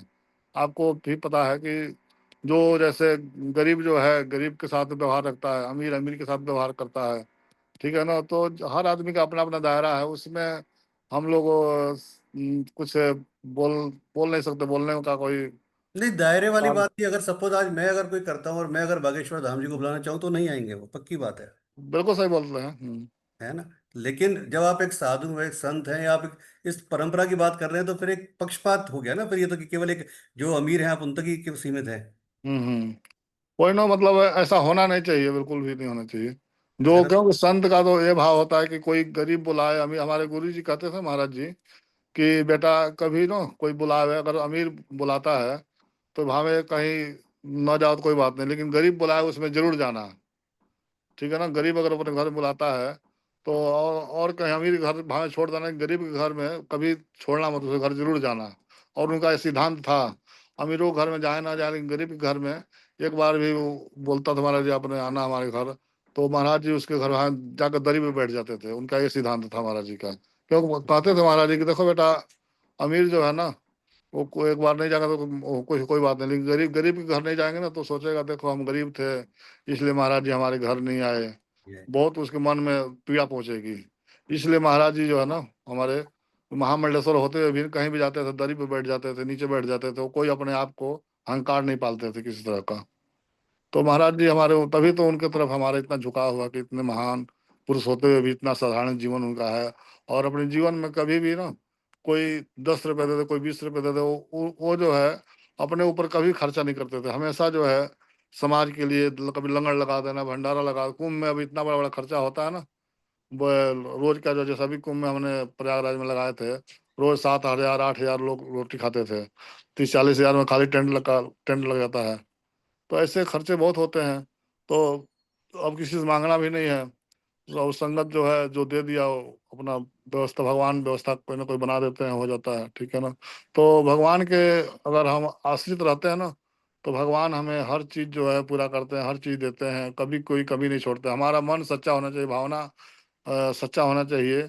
क्योंकि रामायण में कहा गया है कि निर्मल मन जन सो मोहि पावा, मोहि कपट छल छिद्र न भावा। जिसका मन पवित्र है, जिसका मन साफ है, भगवान हमेशा उसके साथ हैं और उसके साथ रहते हैं, और जो मन में वो कामना करता है भगवान उसको पूरा करते हैं, ठीक है ना? तो हमारा सच्चा विश्वास होना चाहिए, अटूट उसके प्रति विश्वास होगा ना, तो भगवान कभी भी हमें किसी तरह से अधूरा नहीं छोड़ते हैं, हर तरह से हमारी मन को कामना को पूरा करते हैं। केशवदास जी से महंत केशवदास और महंत केशवदास से महामंडलेश्वर केशवदास बनने का सफर, क्या क्या कठिनाइयां आपको सहनी पड़ी, या क्या संघर्ष देखना पड़ा। देखिए, संघर्ष तो सबके जीवन में होता है, केवल हमारे संत जीवन में नहीं है। सब हर आदमी के जीवन में संघर्ष आता है। क्योंकि महापुरुषों के द्वारा हमने सुना है कि संघर्ष ही जीवन है। अगर जिसके जीवन में संघर्ष नहीं है, वो कोई जीवन नहीं होता है, ठीक है ना? तो जीवन में संघर्ष आना भी बहुत ज़रूरी है। अगर जब तक संघर्ष नहीं आएगा, तब तक इंसान का विकास नहीं होता है, तब तक उसकी तरक्की नहीं होती, तब तक वो आगे नहीं बढ़ता है, ठीक है ना? जब जी। संघर्ष होता है, तो अपने आप उसको रास्ता मिलता चला जाता है, परमात्मा उसको रास्ता देते हैं, उसको बताते हैं, "बेटा ऐसे नहीं तू ऐसे चलेगा, तुम्हारा कल्याण होगा।" ठीक है ना? तो संघर्ष जैसे-जैसे आदमी का व्यवस्थाएँ बढ़ती है, वैसे-वैसे आगे जो है, संघर्ष करते हुए आदमी जब आगे बढ़ता है, तो उसको पिछला ध्यान रहता है कि हाँ, समाज में ऐसे भी होता है, ऐसे भी होना चाहिए। अगर बिल्कुल जैसे कुछ ऐसे राजनीतिक भी आप देखे होंगे जो बिल्कुल जो है, कभी गरीबी देखा ही नहीं है। उसको जी। क्या जी। पता है कि गरीब क्या होते हैं, कैसे होते हैं, गरीबी क्या होती है, ठीक है ना? और जो गरीबी से ऊपर बढ़ा हुआ है, ऊपर गया है, उसको पता है कि गरीब क्या होते हैं, कैसे गरीबी होती है, कैसे भोजन मिलता है गरीबी में, ठीक है ना? तो संघर्ष करना बहुत ज़रूरी है, तो संघर्ष करके आदमी जैसे-जैसे ऊपर बढ़ता है, तो उसको नीचे तक का भी ध्यान रहता है कि गरीबियों को भी ध्यान रखना ज़रूरी है। इसलिए संघर्ष से जो है आदमी आगे बढ़ा हुआ है। शुरू से बचपन से जो है आदमी संघर्ष किया है, आज जो है गुरुदेव महाराज की कृपा हुई है, तो महामंडलेश्वर का पद मिला है। और महामंडलेश्वर का पद मिल जाने से आदमी कोई बड़ा नहीं होता है। हमारा विचार बड़ा होना चाहिए, समाज के लिए ध्यान रखना ज़रूरी होता है हम लोगों का, ठीक है ना? समाज अगर सुखी है, तो हम भी सुखी हैं। समाज संत क्या है, एक समाज का माली है। जैसे माली जो है ना, पेड़ लगाता है, पौधा लगाता है, बूटा लगाता है और उसमें खाद देता है, पानी देता है, वो सींचता है उसको। जब उसमें फल लगता है, फूल लगता है, तो माली बहुत खुश होता है कि हमने जो मेहनत किया था, जो हमें हमने जो अपने बागिया को लगाया था, आज उसमें से फूल निकल रहा है, फल निकल रहा है, प्रफुल्लित होता है, खुशी होती है। उसी तरह से संत जो है समाज का माली है, ठीक है ना। वो जो है जब समाज खुश होता है, समाज प्रफुल्लित होता है, तो उसको भी खुशी होती है कि हमारा जो है सेवक, हमारा भक्त, हमारा समाज खुश है, प्रसन्न है, तो संत को भी खुशी होती है, ठीक है ना। इसलिए संत जो है हमेशा समाज को देख, दुख को देखकर दुखी होते हैं और समाज को सुख को देखकर सुखी होते हैं। हमेशा संत जो है समाज के लिए सोचता है, समाज के लिए वो जीता है, समाज के लिए मरता है, हमेशा उसका ध्यान समाज में रहता है, ठीक है ना। संत है, समाज है तो संत है, ठीक है ना, भक्त है तो भगवान है। महाराज, आज आप संत की बात कर रहे हैं। संत में जैसे भी आपने खुद उदाहरण दिया कि आपके जो परम पूज्य गुरुदेव थे, उन्होंने बद्रीनाथ, केदारनाथ और वहां तक की यात्रा पैदल की। हाँ जी। लेकिन आज के संत तो गाड़ियों से नीचे नहीं उतरते, वो भी एसी गाड़ियां, एसी लग्जरी सब कुछ, और उनके रूम भी एसी, सब कुछ एसी होते हैं। और हम बात कर रहे हैं जिन संतों की, तो फिर इसमें इतना फर्क जो आया वो क्या, उसके बारे में क्या बोलते हैं आप? ऐसा है, जैसे जैसे ना समाज का बदलाव हो रहा है, वैसे सभी लोग अपने अपने जगह पे बदल रहे हैं, ठीक है। आपको जैसे समाज बदल रहा है, समाज में जैसे सब लोग धीरे धीरे चेंज हो रहे हैं, तो संत भी समाज में रह रहे हैं, तो अब उनको भी उसी हिसाब से चलना पड़ता है। क्योंकि अब जैसे मान लो आश्रम में व्यवस्था ना हो, एसी ना हो, तो आजकल संगत भी नहीं रुकती है, कहती है यहाँ नहीं रुकेंगे जी, जाओ चलो होटल में रुक जाते हैं। तो इसलिए संतों को भी अब समाज के हिसाब से चलना पड़ रहा है, संतों को भी समाज के लिए वो ऐसा व्यवस्था करना पड़ता है, एसी लगाने पड़ते हैं, कूलर लगाने पड़ते हैं, ठीक है ना। तो अगर क्योंकि अब आप नहीं लगाएंगे, संत नहीं लगाएंगे, तो सेवक लोग बोलते हैं महाराज जी हम एसी देते हैं, आप लगवाओ आश्रम में, कमरे में एसी लगवा दो, क्योंकि आने में दिक्कत होती है, ठहरने में दिक्कत होती है। तो इसलिए अब संत भी क्या करें, वो भी संगत के साथ ही जुड़े हुए हैं, संगत है, क्योंकि संगत भी तो जरूरी है साथ में जुड़ना। अगर संगत है तभी संतों का भी सही जो है बात है। साथ है, ठीक है ना। कहते हैं ना भक्त है तो भगवान है, भगवान है तो भक्त है, तो एक दूसरे को दोनों पूरक हैं, ठीक है ना। सेवक है तो संत है, संत है तो सेवक है। तो जालंधर लाल द्वारा में भी आज की तारीख में क्या क्या सुविधाएं हैं, या कैसे कोई अगर कोई आना चाहता है तो क्या, पहली बात तो केवल क्या वो वहाँ हिंदू ही आ सकता है, या किसी भी धर्म का कोई भी अलाउ है, किस तरह से क्या है? थोड़ा सा जालंधर लाल द्वारा के बारे में बताइए। जलंधर लाल द्वारा जो है ये सभी के लिए है, कोई भी यहाँ को रात रुकता है, कोई आता है ठहर, दूर से संत भी आते हैं, क्योंकि यहाँ पर ना संतों का जमावड़ा हमेशा लगा रहता है, हमेशा 10-20 महात्मा आए हुए होते हैं, कभी आ रहे हैं कभी जा रहे हैं, कोई बम्बे से, कोई कलकत्ता से, हाँ, पूरा देश से महात्मा यहाँ पर आते रहते हैं, क्योंकि संतों का यहाँ पर सेवा होता है। हमेशा संत आते हैं, भोजन मिलता है, चाय मिलता है, गौशाला है, अपना गाय, देसी गाय रखे हैं साहिवाल, तो गौ माता का दूध भी मिलता है। और मतलब ठहरने का, रहने का, कोई भी आ जाए, सभी का व्यवस्था हम लोग किए हैं, एसी भी लगा रखे हैं। तो जितना भी हो सकता अपने से पूज्य गुरुदेव महाराज जी के आशीर्वाद से बहुत बढ़िया उनका। तो आज की तारीख में कितने कमरे हैं रुकने के हिसाब से यात्रियों के लिए? 10-12-15 कमरे हैं इस समय, 15 कमरे। और उसका कुछ चार्जेस हम लोग लेते हैं, या कोई कोई चार्ज नहीं, फ्री, बिल्कुल वो निःशुल्क है पूरा? निःशुल्क, निःशुल्क। और खाना यहाँ पीना पर के? यहाँ पर आश्रम में कोई भी रहने का, खाने का कोई भी चार्ज नहीं है, सब फ्री है। खाना पीना भी इसमें आप लोग देते सब हैं सब सब फ्री है। लाल द्वारा के? वो अगर हाँ, अपनी तरफ से कुछ चढ़ाना चाहे, देना चाहे, भेंट देना चाहे, तो बात अलग वो है। तो अपनी श्रद्धा है, हमने किसी से चार्ज नहीं करना, कोई मांगना नहीं किसी से भी कुछ भी हमने। अच्छा, आप कोई लोग भाव है 2 दिन रहे, 4 दिन रहे, 5 दिन रहे, अपना रह सकता है। और एक व्यक्ति कितने टाइम तक रह सकता है मैक्सिमम, ऐसा कुछ लिमिट है? वैसे तो हर आश्रमों का नियम है कि हमारे संतों में कि 3 दिन तक कोई भी रह सकता है। ठीक है। 3 दिन के बाद फिर आदेश लेना पड़ता है कि हम रहें कि ना रहें। तीन ठीक। दिन तक कोई किसी की रुकावट नहीं है, रह सकता है। 3 दिन तक के बाद कोई रुकावट नहीं है। हाँ ठीक है। महाराज जी, आज की तारीख में अगर बात करें तो जो कुछ भी अभी स्थितियां पूरे विश्व में चल रही है, जो कुछ भी चीजें चल रही है, उसको देखते हुए आपको क्या लगता है कि भारत अपने आप में वास्तु का और ज्योतिष का एक बहुत बड़ा केंद्र है पूरे विश्व में। तो जी। ज्योतिष के बारे में आपको क्या लगता है कि ज्योतिष में जो लिखा हुआ है, जैसे भी आपने भी बोला कि होई वही जो राम रचि राखा, क्या ये वास्तव में लाइन सही है कि होई वही जो राम रचि राखा? देखिए देखिए, ज्योतिष जो है, ज्योतिषी झूठा हो सकते हैं, ज्योतिष झूठा नहीं होता है, ठीक है। ज्योतिष जिसको पता है, वो जो बता देगा बिल्कुल वही होगा, सत्य होता है उसमें। उसमें कोई भी बनावट नहीं है, कुछ भी ऐसा कुछ नहीं है। लेकिन आजकल कुछ ज्योतिषी ऐसा हो गए हैं, वो ज्ञान नहीं है, कुछ पढ़े लिखे नहीं है, ऐसे ज्योतिषी बन के बैठ गए हैं, उल्टा सीधा बता देते हैं, वो पूरा नहीं होता है। फिर लोग ज्योतिष को झूठा मानते हैं। ज्योतिष झूठा नहीं है, ज्योतिषी झूठा हो सकते हैं, लेकिन ज्योतिष को हम झूठा नहीं कर सकते हैं। ज्योतिष बिल्कुल अपनी जगह पर सही है, और जो ज्योतिष के हिसाब से आजकल कितना कुछ हो रहा है, सब कुछ जो बता रहे हैं सब कुछ सही हो रहा है, ठीक है ना। इसलिए हमें ज्ञान ज्योतिष का होना चाहिए। अगर ज्योतिष का ज्ञान है तो आप एक एक शब्द जो बताएंगे बिल्कुल उस पर, उसमें एक 19 21 बिल्कुल नहीं होगा, उसमें बिल्कुल सही होता है वो, ठीक है ना। तो इसलिए ज्योतिष तो बिल्कुल सत्य है, इसमें कोई असत्य वाली बात है ही नहीं है। महामंडलेश्वर केशवदास जी महाराज की निगाह में कर्म बड़ा है या भाग्य है?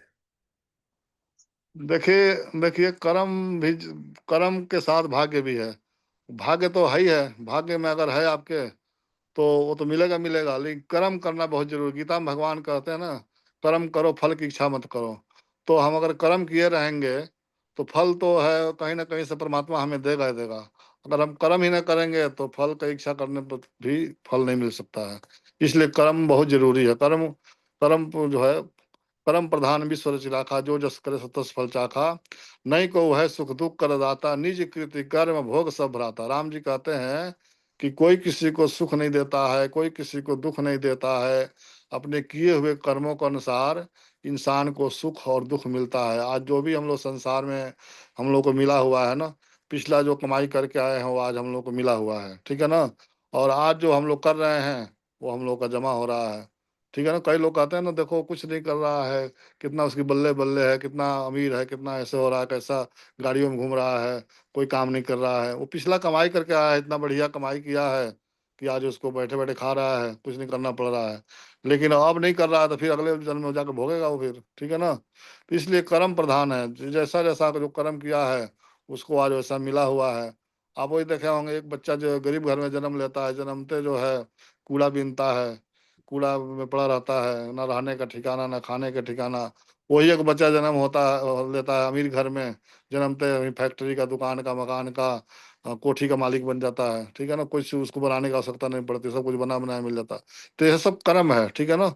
जो जैसा कर्म करके आया है वैसा उसको सब कुछ इस संसार में परमात्मा दे देते हैं, उसी घर में वैसे जन्म दे देते हैं। तो इसलिए कर्म प्रधान विश्व रचि राखा, जो जस करे सो तस फल चाखा। नहीं को है सुख दुख कर दाता, निज कृति कर्म भोग सब राता। राम जी कहते हैं लखन लाल से कि हे लखन लाल, कोई किसी को सुख नहीं देता है, कोई किसी को दुख नहीं देता है। अपने किए हुए कर्मों के अनुसार इंसान को सुख और दुख मिलता है, ठीक है ना।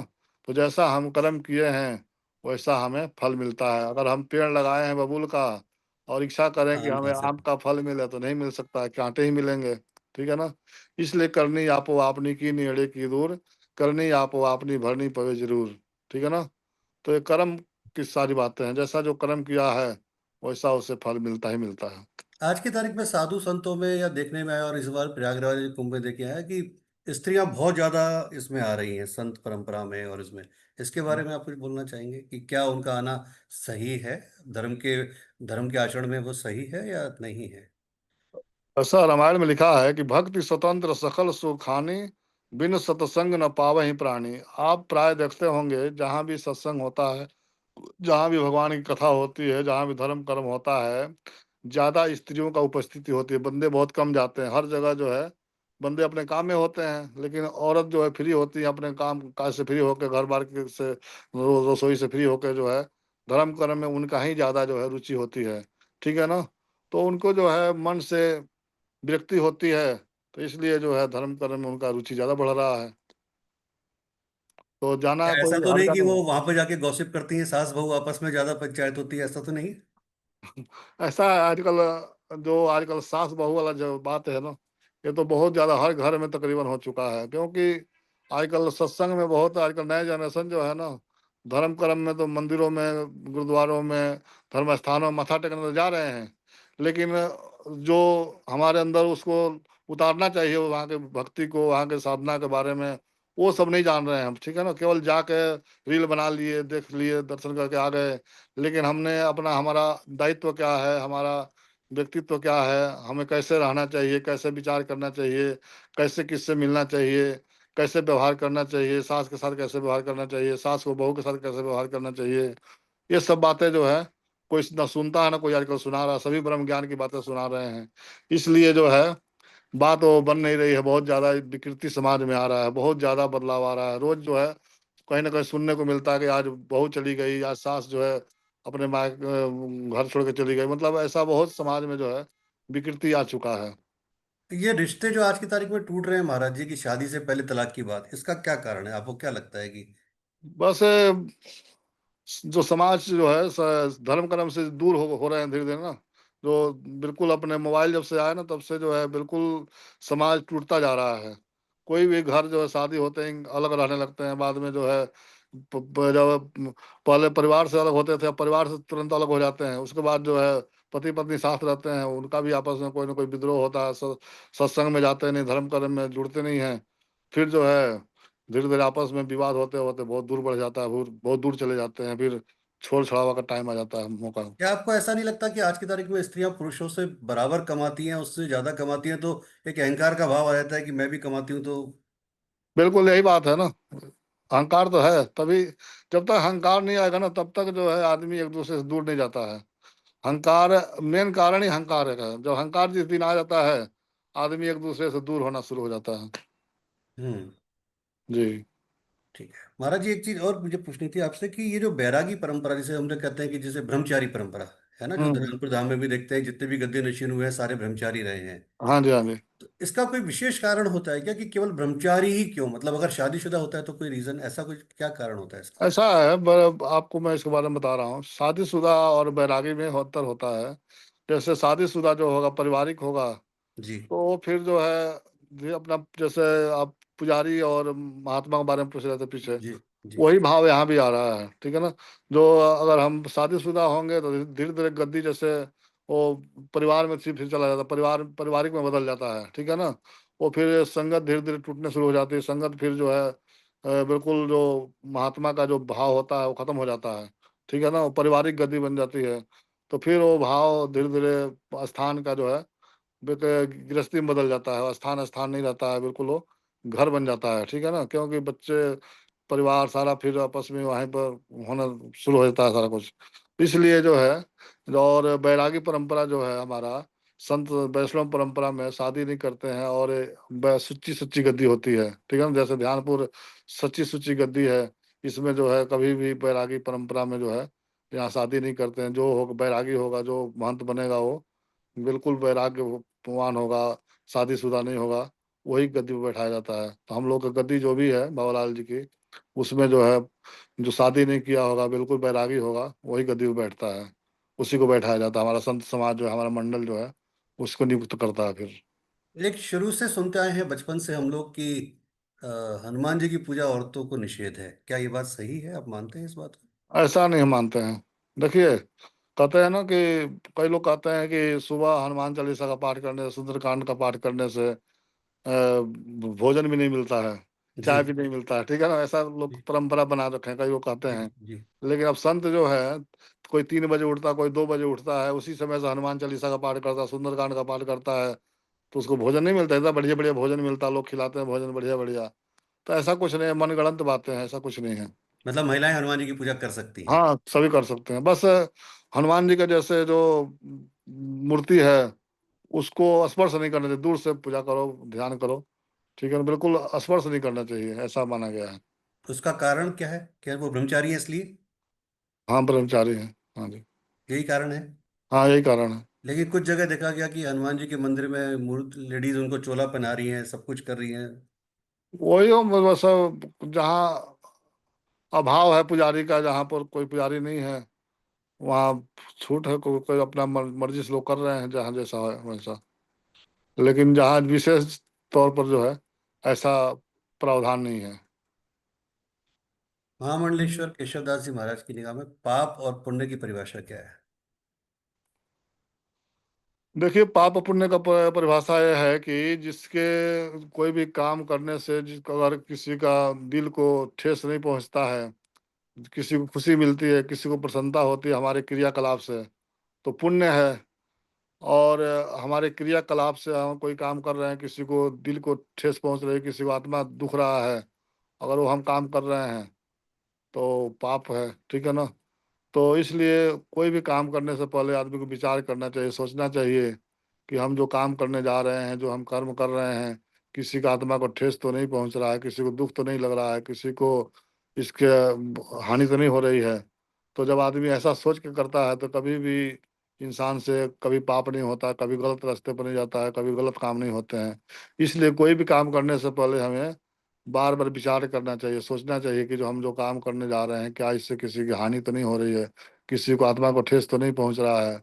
तो बिना कोई भी काम सोच समझ के जब करेंगे तो हमें कभी भी, कभी किसी को से हानि नहीं पहुंच सकती है, ना किसी को दुख हो सकता है। तो कोई भी काम करने से पहले हमें विचार करना चाहिए, सोचना चाहिए। अभी आपने महाराज जी एक बात कही थी कर्म और भाग्य पे, कि आप जो पिछले जन्मों में करते हो और जो आपने अच्छा संचित किया है उसी का फल आपको मिलता जी। है ना। तो आज हम बात करें, पिछले थोड़ा सा पीछे जाते हैं। आपने बहुत अच्छे नाम सुने होंगे, आसाराम बापू, राम रहीम, राधे माँ। ईश्वर हम्म। ने इनको सब कुछ दिया, बहुत अच्छी फेमस भी दिया, फेम लोग बाग को मैंने देखा है कि हजारों लाखों लोग बाग इनकी आरतियां उतारते थे। और यहाँ तक हम्म। देखा है कि लोग बाग इनके घरों में अपने पोस्टर लगाते हैं, भगवान की तरह पूजा करते हैं, ठीक है जी। हम्म। बावजूद इसके ये अपनी शिष्याओं पे, वहाँ की महिलाओं के ऊपर, या जो भी इन्होंने वहाँ पे महिला आश्रम बना रखे हैं, जो कुछ हुआ आपको सब पता है। क्या है ये, मतलब आप कह रहे हैं कि एक तरफ हमें पता है कि हम सही कर रहे हैं, गलत कर ऐसा रहे है, हैं, आप देखिए, फिर क्यों करते हैं? आप जिनका भी नाम लिए ना, ये जी। कोई भी, ये लोग संत परंपरा से नहीं है, ठीक है। ये लोग, हम इनको संत नहीं मानते हैं, ना संत हैं ये लोग, जो है गृहस्थी लोग हैं, ठीक है ना। और ये लोग संत का बाना पहन लेना, कथाकार हैं, संत हैं, या एक अपना एक संत का भेष बना लिए हैं। अभी इसमें कोई भी देखिए, कोई विरक्ति नहीं है, सब, कोई सब गृहस्थी लोग हैं, ठीक है ना। ये अपना समाज में भी रह रहे हैं, संत का भी चोला पहन रहे हैं। तो ऐसे लोगों को यही हाल होता है, ठीक है ना। किसी को हम धोखा देंगे तो हमको धोखा मिलेगा। हम्म। इसलिए किसी को हम धोखा देते हैं ना समाज में, अब संत भी बन रहे हैं, इधर इधर गृहस्थी भी अपना रहे हैं, गृहस्थी भी चला रहे हैं, तो फिर उसका परिणाम तो यही होता है अंत तो गत्वा। कहते हैं कि गंगा में डुबकी लगाने से सारे पाप धुल जाते हैं, क्या वाकई धुल जाते हैं? देखिए, जो अनजाने में पाप होते हैं वो धुलते हैं, जो जानबूझ के किया जाता है वो नहीं धुलते हैं। अच्छा। हम्म। और वो भी, लेकिन देखिए, अब कहते हैं, अब इसकी बात भी बता रहा हूँ मैं आपको। जैसे कि अनजाने में की बात है, जैसे कहते हैं ना कि अनजाने में हमने कर लिया तो उसका पाप नहीं लगता, लगता है। अच्छा। अब जैसे आग, अग्नि में जो है, अनजाने में हाथ डालेंगे तभी हाथ भी जलेगा। जलाएगी, जानबूझ जलाएगी। के जलाएंगे जलाएंगे डालेंगे तभी भी जलेगी। बिल्कुल तो सही बात। पाप तो पाप ही है, ठीक है ना। भाई जानबूझ के करिए चाहे अनजाने से करिए, ठीक है, लेकिन कोशिश करना चाहिए, पाप से बचना चाहिए, जितना हो सके उससे दूर रहना चाहिए। तभी जो है मानव जीवन का सही लक्ष्य प्राप्त होता है। महाराज एक व्यवहारिक क्वेश्चन है कि कहते हैं झूठ बोलना पाप है, बचपन से सुनते आए हैं। हाँ। लेकिन अगर एक वकील झूठ नहीं बोलेगा तो कमाएगा कैसे? देखिए, और आज की तारीख में। कुछ जगह ऐसा है जहाँ झूठ बोलता है, जैसे दुकानदारी है उसमें भी झूठ बोलना पड़ेगा। अब जितना का सामान लाएंगे उतना बेच देंगे तो फिर क्या कमाएंगे, फिर परिवार को क्या खिलाएंगे।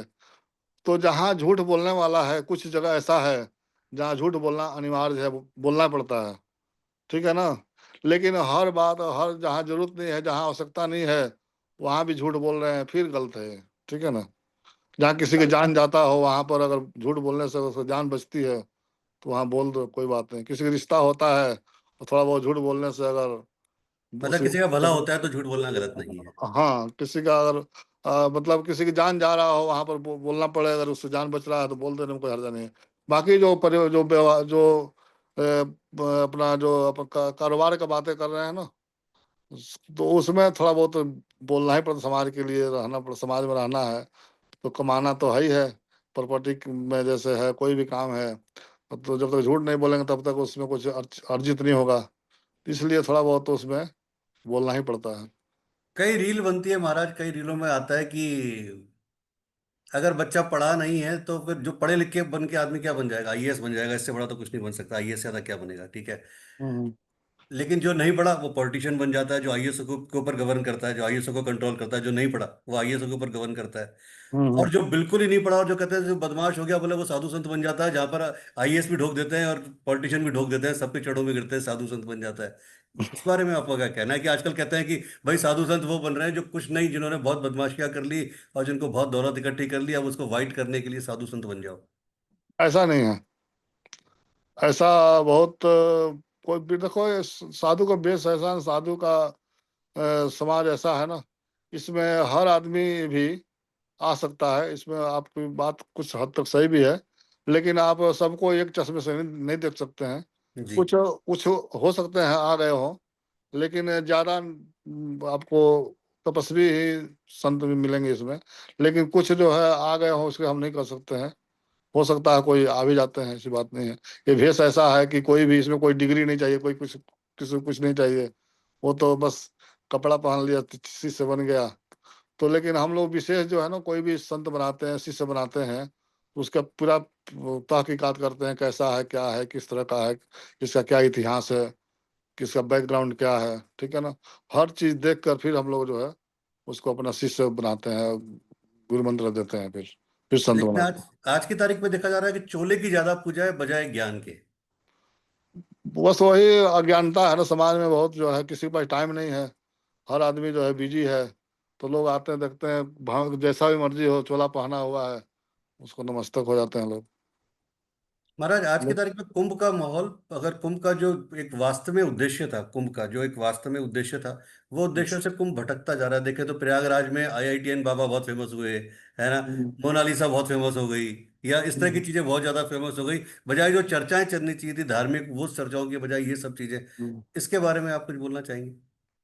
ऐसा है कि आजकल ना जो कोई भी जैसे कथाएं होती हैं, सत्संग होता है, उसमें लोग तो जाते नहीं हैं।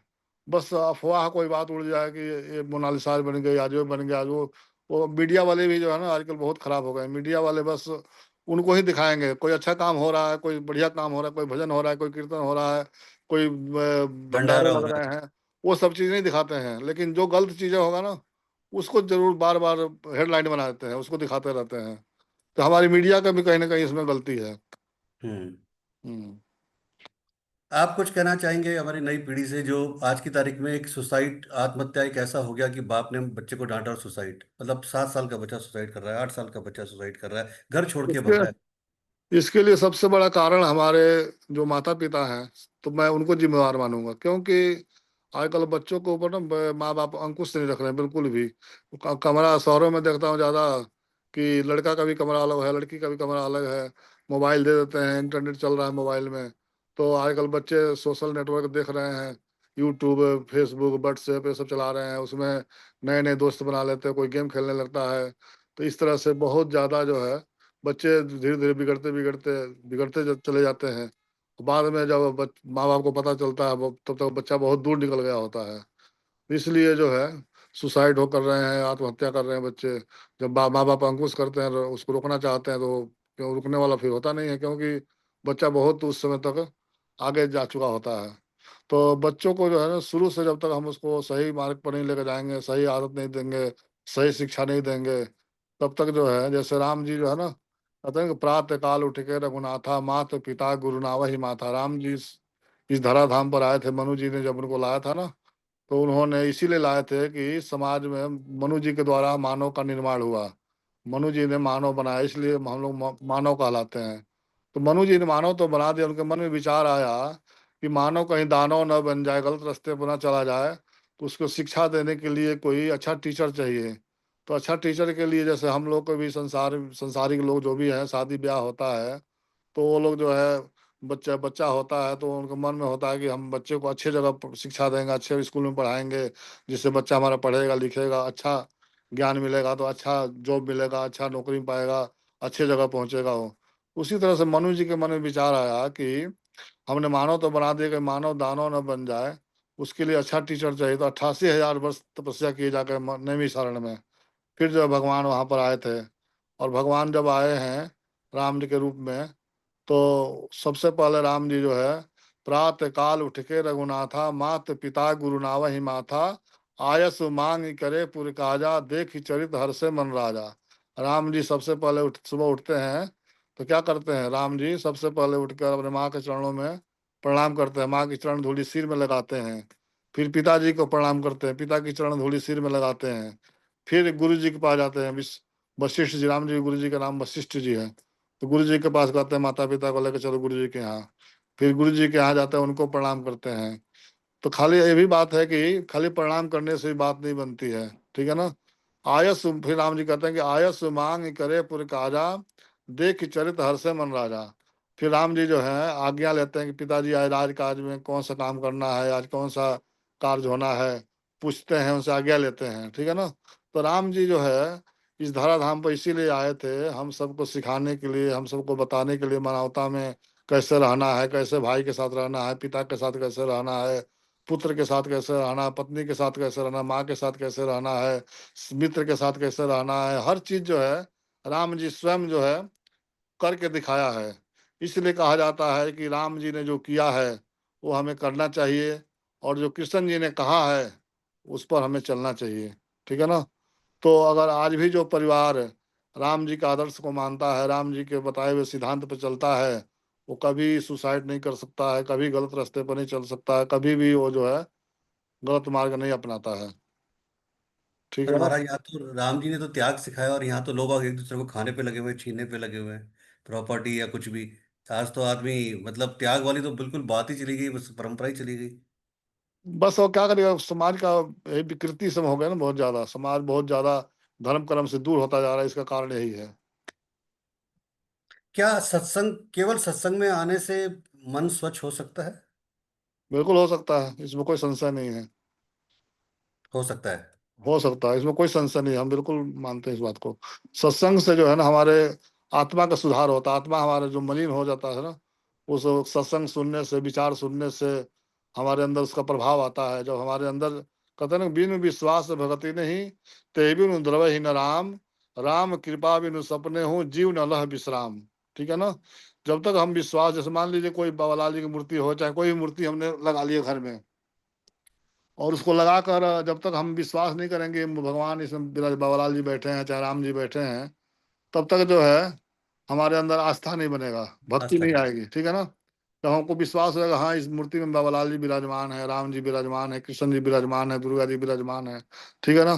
तो हमारे अंदर भक्ति समाहित हो गई। जब भक्ति आ जाएगी, तो हमारे अंदर भगवान अपने आप आएंगे। भगवान जब आ जाएंगे, तो मन को अपने आप शांति मिल जाएगा। ठीक है ना? तो इसलिए कहते हैं कि बिनु विश्वास भक्ति नहीं, ते बिनु द्रवहीन राम, राम कृपा बिनु सपने हूँ, जीव न लह विश्राम। ठीक है ना?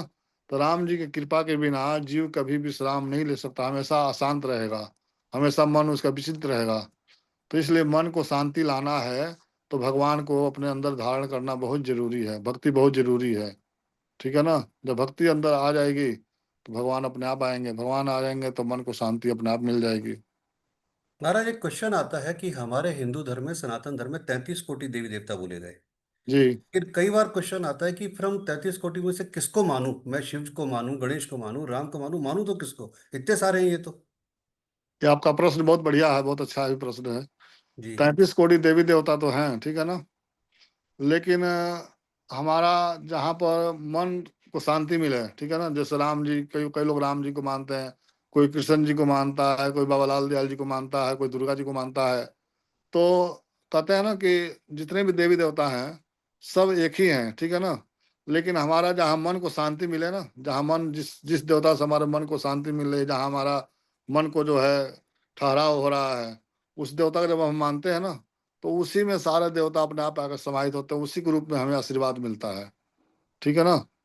इसलिए जिस पर हमारा आस्था है, विश्वास है, उसी को माने, तो बाकी सब देवता अपने आप उसको उसी रूप में जो है हमें आशीर्वाद देते हैं और देंगे। लेकिन आज की तारीख में तो विश्वास की परिभाषा ही बदल गई कि मेरा अगर महाराज से काम नहीं हुआ, जब तक काम हो रहा है तब तक महाराज जी बहुत अच्छे हैं, और काम जब नहीं होंगे दो तीन, तो महाराज जी, फिर मैं दूसरे महाराज जी देख लेता हूँ।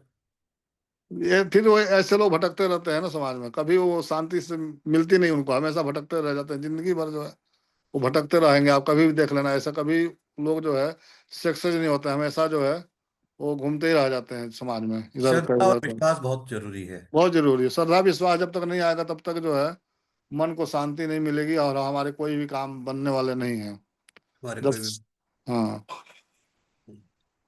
महाराज, आप कुछ बोलना चाहेंगे आज की पीढ़ी के लिए, इस अभी जो चल रहा है माहौल उसमें, कि आप कुछ संदेश देना चाहेंगे आज के बच्चों को? देखिए, संदेश यही है कि सभी जो है धर्म कर्म को माने, और अपने सिद्धांत, जो हिंदू धर्म का जो सिद्धांत है, जो राम जी ने हमें समझाया है, जो बताया इस धराधाम पर, उसको अपने जीवन में उतारें, और अपने हमेशा माता पिता का सेवा करें, माँ बाप का आदर्श को माने। माँ बाप जो हमें शिक्षा देते हैं, माँ बाप का जो जो भी उनका क्रियाकलाप है, जो माता पिता हमारे जिस आदर्श पर चल रहे हैं, वैसे बच्चों को भी चलना चाहिए। और बच्चों को हमेशा माँ बाप के अधीन रहना चाहिए। माँ बाप जो उनका सेवा करना चाहिए माँ बाप का।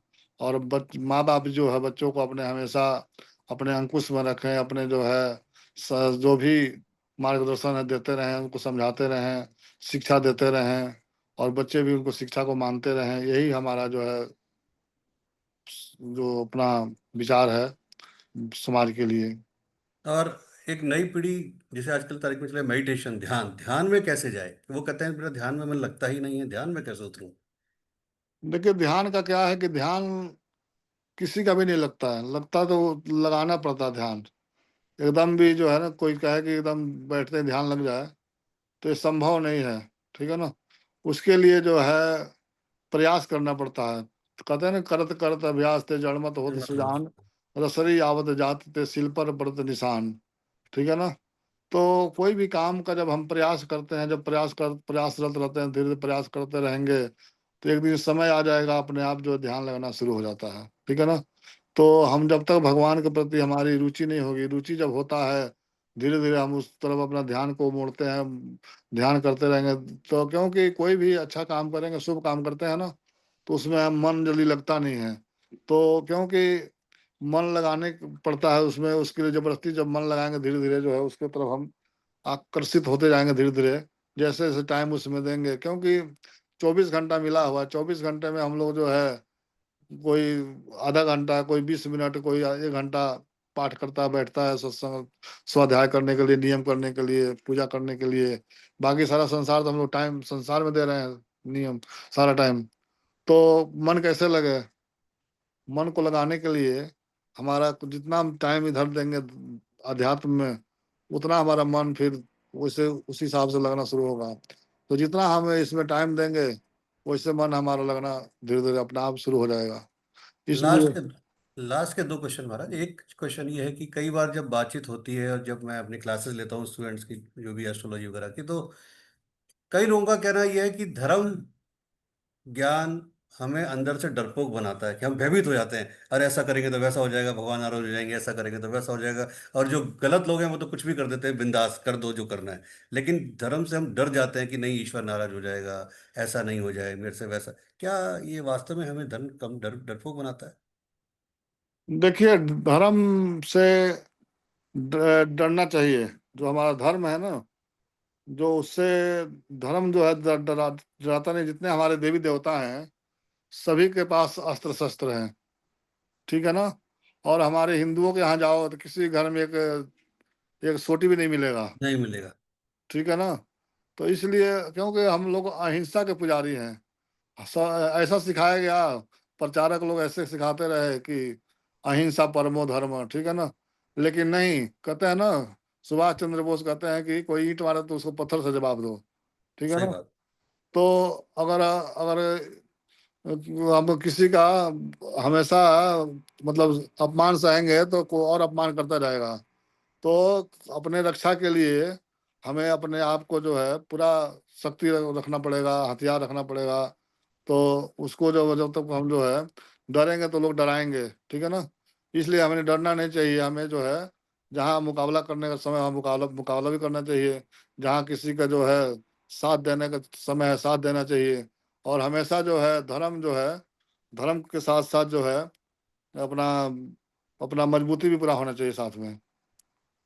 अंतिम क्वेश्चन महाराज, कि जो हम पढ़ते हैं उसमें ये आता है कि प्राचीन जमाने में ऋषि विश्वामित्र, ऋषि वशिष्ठ, ऋषि दादीच, या हम श्री राम का नाम लें, उन्होंने हजारों हजारों साल तपस्याएं की।